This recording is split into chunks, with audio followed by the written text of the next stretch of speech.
সবাইকে স্বাগত। আপনারা যারা পরীক্ষা দিবেন আপনাদের পরীক্ষাটি এমসিকিউ হবে।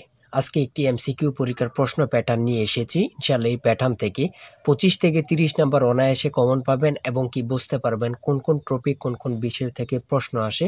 আমি সকল কিছু ক্লিয়ার করে দিব। ইনশাআল্লাহ এই ভিডিওটি সম্পূর্ণ দেখলে আপনি বুঝতে পারবেন এবং কি পরীক্ষায় পাস করতে পারবেন।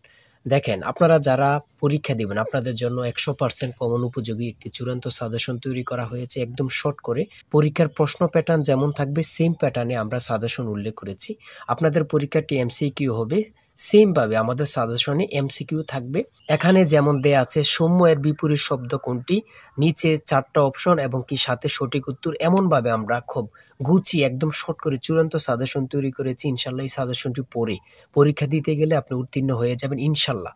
আমাদের এই চূড়ান্ত স্পেশাল সাজেশনটি নিতে স্ক্রিনে দেওয়া হোয়াটসঅ্যাপ নাম্বার রয়েছে, ইমো নাম্বার রয়েছে, দুটোর মধ্যে যে কোনো একটি মেসেজ করে সাজেশনটি সংগ্রহ করুন। সাজেশনের মূল্য মাত্র 100 টাকা। আমি বলি অবশ্যই ফোর থেকে আমাদের সাজেশনটি সংগ্রহ করবেন, ইনশাল্লাহ আপনি পরীক্ষায় পাস করবেন। মাত্র 100 টাকা, কিন্তু বেশি না, ঠিক আছে? ইনশাল্লাহ আপনি পরীক্ষায় পাস করতে পারবেন, বুঝতে পারবেন। তাই বলি ফোর থেকে আমাদের সাজেশনটি সংগ্রহ করে শুধু একবার রিভিশন দিয়ে যাবেন, ইনশাল্লাহ পরীক্ষায় পাস করবেন। আমি মূল কথায় চলে আসি। দেখেন, এখানে রয়েছে বিভিন্ন অঞ্চলের মুখের ভাষাকে কি বলে, সেটা হচ্ছে উপভাষা। আর আপনাদের 4টা বিষয় থেকে প্রশ্ন আসবে: বাংলা, ইংরেজি, গণিত, সাধারণ জ্ঞান। এই 4টা বিষয় থেকে কিন্তু প্রশ্ন আসবে। আপনারা এই 4টা বিষয় ফলো করবেন। আর আমাদের সাজেশনটি পড়লেই কিন্তু যথেষ্ট। আমাদের সাজেশনে পর্যাপ্ত পরিমাণে প্রশ্ন এবং বিগত সালের প্রশ্নগুলো নিয়ে অনেক সুন্দরভাবে তৈরি করা হয়েছে। দেখেন, এদিক দিয়ে রয়েছে সৌম্যের বিপরীত শব্দ কোনটি, সঠিক উত্তর হচ্ছে অন্য। এমনভাবে খুব সুন্দরভাবে পরীক্ষার যে প্রশ্নগুলো আসবে খুব গুরুত্বপূর্ণ, এগুলো নিয়ে আমরা চূড়ান্ত সাজেশনটি তৈরি করেছি। কোন বানানটি শুদ্ধ? যে নারী প্রিয় কথা বলে এক কথায় কি হবে, এক কথায় কি বলে? খুবই গুরুত্বপূর্ণ প্রশ্ন উত্তর, ঠিক আছে?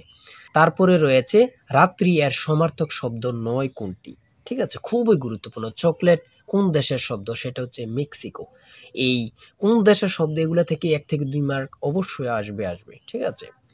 তারপরে দেখেন যুক্তবর্ণ কিভাবে গঠিত হয়। তারপর ইংলিশ থেকে, ইংলিশে রয়েছে he is popular with dash all dash his goodness. সঠিক উত্তর কিন্তু উইথ ফর। পরে রয়েছে অলসের বিশেষ্য পদ কোনটি? এমনভাবে খুব সুন্দরভাবে আমাদের সাজেশনটি তৈরি করেছে। কোনটি কাজী নজরুল ইসলামের রচিত গ্রন্থ? সেটা হচ্ছে বিশের বাসী। ইনশাল্লাহ আমি বলি ফোর থেকে আমাদের সাজেশনটি সংগ্রহ করবেন। ফোর থেকে ইনশাল্লাহ আপনি পরীক্ষায় উত্তীর্ণ হয়ে যাবেন। আর এর বাইরে আর কিছু পড়তে হবে না। যারা যারা এখনো সাজেশনটি সংগ্রহ করেননি, দ্রুত হোয়াটসঅ্যাপ অথবা ইমোতে মেসেজ করবেন। এই যে এই নাম্বারে হোয়াটসঅ্যাপ ইমো আছে 01894234468। হোয়াটসঅ্যাপ অথবা ইমোতে শুধু মেসেজ করে বলবেন যে ভাই আমি সাজেশনটি নিতে চাচ্ছি, সাথে সাথে আপনাদেরকে সাজেশনটি দেওয়া হবে, কিন্তু সাজেশনের মূল্য 100 টাকা, ঠিক আছে? সবাই ভালো থাকবেন, সুস্থ থাকবেন। আল্লাহ হাফেজ।